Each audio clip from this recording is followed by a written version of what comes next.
Alfre, it is an absolute honor to be talking to you today, especially because I love this role for you, the role of Bradford. Mm-hmm. I love the fact that she's just no nonsense. She is CIA all the way. And I wanted to ask you, as an actor, where do you find the humanity in this character that basically sees humanity as leverage? Her humanity is that she really believes what she is protecting and fighting for. I imagine her as a military brat who has lived around the world, who has seen the world from bases, and she has a political and cultural notion that is closer to reality than Americans who have never traveled and they don't understand international implications.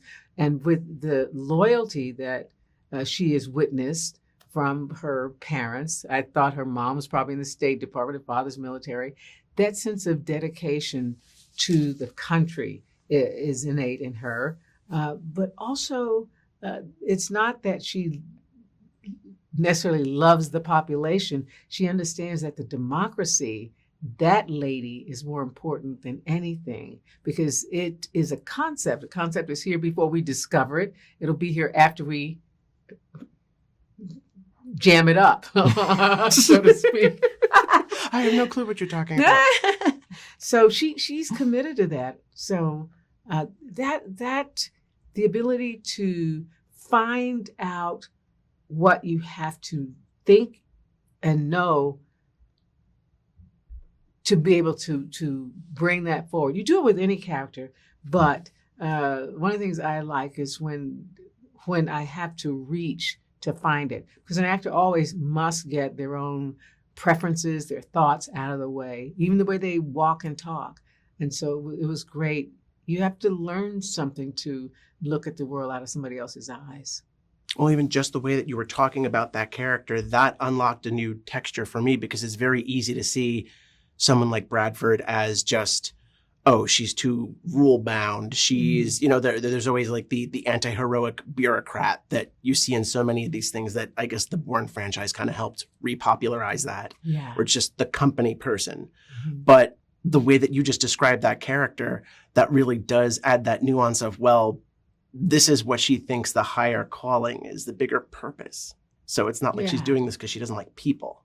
Right. And that's where conflict is. If you've got all these people believing in that higher purpose, including Frank. Especially Frank. That creates conflict. And even with Sydney, it's within herself. She's conflicted within her own person. And that even sort of brings like a generational spin on it, because clearly the way Sydney would have been raised and like brought through the academy, the way that she has her worldview changed. Wait, Sydney's father was my comrade, and we built this program together, and he is passed on. But I've known her since she was 7 years old. I clocked that in her, that ability to be steady and to stay on focus, to be unsentimental when business needs to be done. I saw that in her. That's why she is my protege. I chose her not because she was a girl and I wanted another female in that position, but it was because I knew who she was. And as I have assembled these operatives that go out into the field, she's my prized one. Yeah, like it's family legacy. It's literal, but also sentimentally family legacy. So I didn't go too far into the season because I didn't want to spoil anything for anyone. They probably would have darted me in the neck if I said anything about later episodes. But I'm curious what you would want to tease for fans for Bradford's arc through the season. Like what most excites you that awaits in the further episodes? Well, from Alfre looking at it, I just want to say it starts off with a bang, bang, bang. The mother of all lambs. And it doesn't let up.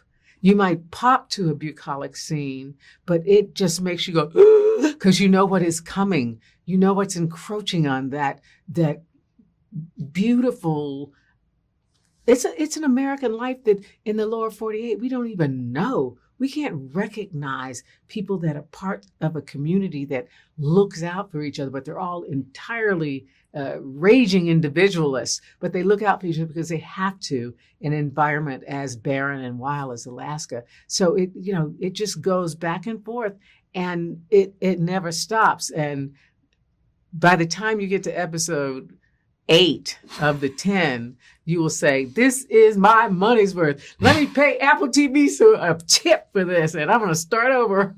Oh, so this means you are fighting Johnny Knoxville then? Okay, in the beginning, the reason that when I was saying, "Oh, I'm reading this thing," and I said, "Oh, they've got Johnny Knoxville already attached."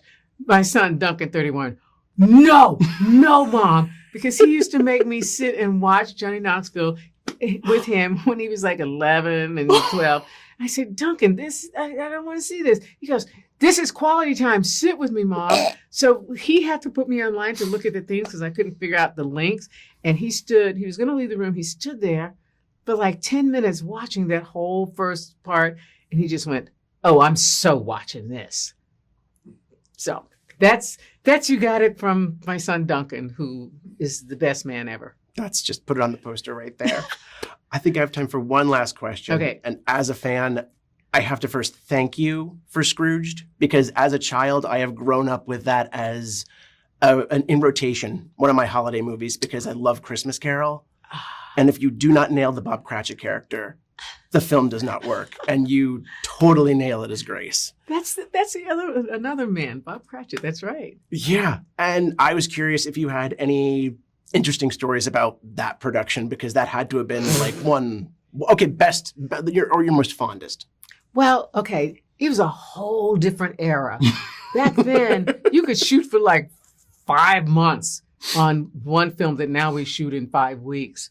And I remember we even had one day, that boardroom scene, they had a crane in there. We were shooting over at Zoetrope, the old Zoetrope studios. There was a crane in there. It's like, we got money to burn. People were taking baths in Evian and stuff back in the day. And there was a what budget, but I'm not going to say because we don't want the kids to even think about that. Tons of snow. But Bill, the thing I remember about Bill was he was so good with the crew. It was a huge crew. Every take, he had to make the crew laugh. You do like, if it works, it works. It was like he wasn't even thinking about when people were seeing it. It's like if that crew was behind, like having to keep themselves on, like cackling out loud. And I was amazed at that kind of performance. So I remember that. Alfre, thank you so much for your time today.